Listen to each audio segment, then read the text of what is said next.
to save his life, and he repaid me by I gave my husband my kidney to save his life, and he repaid me by bringing a second wife into my home. When my husband's family found out my kidney and his were a match, they begged me to donate for him.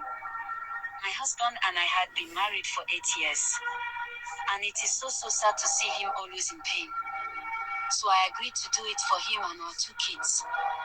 They were too young and needed their dad with them.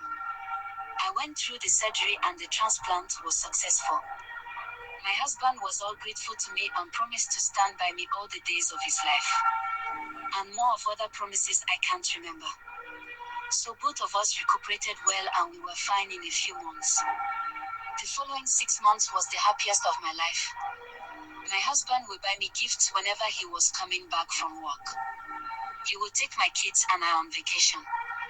In fact, he was spending on us. And at time, I was happy that I donated my kidney for him.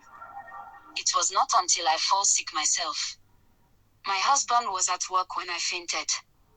My younger sister happened to be in our house at that time, so she was the one that took me to the hospital. They called my husband and he wasn't picking.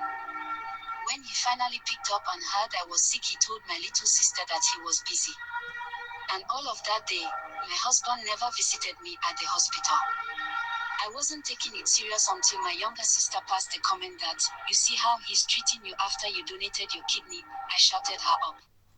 And she continued that, "You will shout at us when we tell you the truth.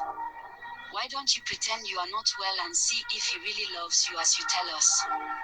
This got me thinking.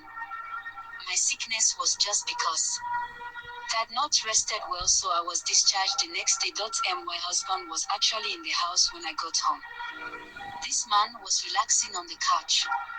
When I questioned him about why he didn't come to visit in the hospital, he gave out useless excuses and later got angry and left the house.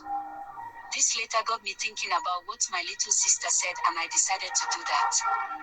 From that day I acted weak. And my husband will leave the house and come late. Sometimes not returning at all.